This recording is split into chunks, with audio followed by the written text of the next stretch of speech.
Vélo conseil, le conseil du vélo, le vélo du conseil, le conseil dans le conseil du vélo du conseil. Je sais pas si on va la garder celle-là. C'est juste pour vous dire, voilà. Je voulais faire une vidéo pour vous expliquer le problématique des vélos d'enfants. Les vélos d'enfants, on est complètement dans le marketing, alors à 100%, parce que les vélos d'enfants, tels qu'ils sont et qui sont vendus actuellement, sont conçus absolument pas pour les enfants. Voilà. On vend un produit qui n'est pas conçu pour les enfants, mais qui plaît aux enfants. C'est là où est le marketing à fond. Je vous explique ça tout de suite, tout de suite, tout de suite. Alors voilà, qu'est-ce qu'un enfant? Un enfant est un petit être fort sympathique, d'une taille plus ou moins grande. On va dire d'une taille à l'échelle 1,5, on va dire. Non, pas très grand, pas très puissant en fait, pas très... il n'a pas non plus une volonté, volonté très forte, c'est normal, c'est quelque chose qu'on apprend avec le temps, qu'on apprend avec l'expérience. Donc ça c'est normal. Et en fait on a tendance à trouver des vélos d'enfants qui sont équipés de façon complètement à l'envers. Pourquoi? Parce qu'on retrouve les vélos d'enfants, on retrouve déjà, étant un peu puissant, il faut un vélo léger. Le seul critère qui doit exister pour un vélo d'enfant, c'est qu'il soit léger, en fait, finalement. Le seul critère, c'est ça, en fait, c'est essentiellement ça. Après, maintenant, on vend des vélos d'enfants qui ont une fourche expansion. Il faut savoir que le vélo d'enfant qui a une fourche expansion, forcément, à 200-250 euros le vélo, la fourche, oubliez quoi, c'est lourd, déjà, ça ne fonctionne pas, c'est clair, ça ne fonctionnera jamais. Et de toute façon, donc ça sert à rien. On va trouver aussi des freins à disque, parce que c'est joli, donc on met des freins à disque là-dessus. Alors, sur les vélos d'enfants, le problème, c'est que le prix est tellement bas qu'on est obligé de mettre du bas de gamme. Un frein à disque très bas de gamme, enfin on va dire très bas de gamme, ne sert pas à grand-chose par rapport aux freins sur chambre, surtout qu'un enfant ne va pas rouler extrêmement dans la boue, il n'a pas ni la dextérité ni la puissance de le faire, donc puis bon, les parents ne veulent pas non plus nettoyer le vélo tout le temps. Donc en fait, ça te sert dans la boue, un frein à disque ne sert, enfin sur terrain sec, ça sert à rien, quoi, ça ne porte pas grand-chose, surtout pour ce type de vélo. Voilà, donc c'est juste lourd pour rien. Voilà, un vélo d'enfant doit faire 10 kg maximum et doit être le plus épuré possible. La seule chose qui casse un enfant sur un vélo, ça va être en le faisant tomber plutôt. Il va le rayer, il va l'abîmer, il va te rentrer des pièces, mais rarement il va casser un cadre.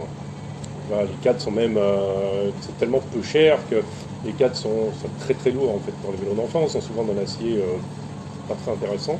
Et c'est pour ça que je vous conseille souvent, enfin c'est pas souvent, c'est que je vous conseille même pour un vélo d'enfant, ça ne sert à rien d'acheter du neuf. Achetez un vélo d'occasion, souvent sur le Bon Coin ou le site de vente par correspondant, par d'occasion, vous allez trouver des vélos très peu utilisés, parce qu'un enfant, s'il fait 300 km avec son vélo, avant qu'il passe à une autre taille, c'est bien le maximum qu'il va faire. 300 km, on sait tout le monde que c'est rien, c'est absolument rien. Moi je fais 300 km en une semaine, donc c'est rien en utilisation, en usure, en tout ça. C'est juste le vélo est négligé, parce que c'est un enfant, et parce qu'il le pose partout, et qu'il raye la peinture, et tout ça. Donc en fait, souvent vous allez trouver d'occasion à des prix au quart du prix du neuf, un vélo un peu rayé, un peu moins beau, mais souvent qui est en excellent état mécanique. Parce que du coup, il est très peu utilisé. Moi, mon fils, j'ai carrément récupéré un vélo sans encombrant, bricolant 3 trucs, c'est passé, il a gardé 3-4 ans, le truc, il n'y a jamais eu aucun problème. Sinon, les fourches expansion pour les enfants, pourquoi ça ne marche pas? Alors même les enfants plus grands, parce que mon fils a 10 ans, bon, il fait 40, je ne sais même plus quelle taille il fait. Voilà. Bon, en tout cas, il est léger et il n'est pas très grand. Donc voilà, donc mes beaux-parents lui ont acheté un 26 pouces, ok, très bien, en disant qu'il va compter. Le problème, il est équipé d'une fourche expansion, donc c'est très bien, mais très inutile, puisqu'on va rajouter 2 kg sur la fourche pour rien, parce que du coup, ce type de fourche expansion ne fonctionne qu'à partir de 50-55 kg. En dessous de 50-55 kg, votre fourche ne sert strictement à rien. C'est-à-dire, non seulement elle ne va pas vous amortir, elle ne va pas vous aider, elle ne sert à rien. Voilà, mieux mettre un gros pneu à l'avant, un pneu qui va vous faire l'amorti, pas trop gonflé. Toujours les pressions en fonction du poids, important. Mettez pas 4 kg si votre enfant il fait 20 kg. Je veux dire, après, s'il fait 20 kg, mettez même pas un barre de pression. D'accord? Après, pour que le pneu travaille, bah oui, forcément, on est léger, mais on met de pression, c'est évident. Après, ce qu'il y a, c'est qu'il est équipé aussi de freins à disque. Les freins à disque pas de gamme, je suis désolé, je vais être contredit sûrement par les commentaires, les freins à disque en dessous d'une certaine norme n'apportent rien. Ils vont vous apporter 3% d'aide. C'est-à-dire que ce sera vraiment dans des conditions extrêmes de pluie où un enfant ne sortira jamais, ou de neige où un enfant ne mettra même pas le pied dehors, encore moins sur un vélo.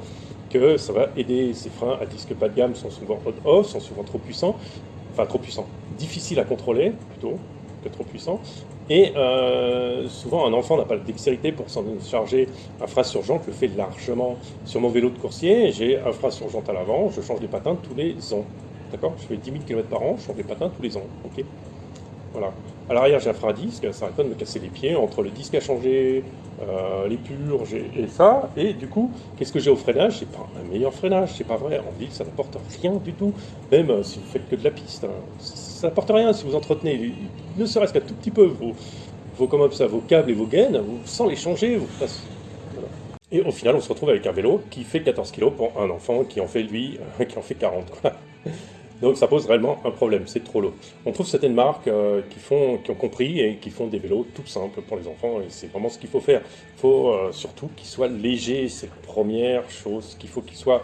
Le reste n'est que décoration, n'est que subsidiaire et ne sert à rien. Donc pensez à ça quand vous achetez un vélo d'enfant, parce que votre gamin il va se décourager rapidement si le vélo est lourd, si le vélo est difficile à emmener, si le vélo est difficile à monter, ça va plus se décourager que si vous lui donnez un vélo léger, il va beaucoup plus s'amuser, ce sera beaucoup plus facile pour lui. Voilà, c'est tout, j'espère vous avoir aidé. Il y en a beaucoup encore à dire, il y aura d'autres vidéos. À très bientôt et n'oubliez pas de liker ou de partager mes vidéos et puis surtout de vous abonner.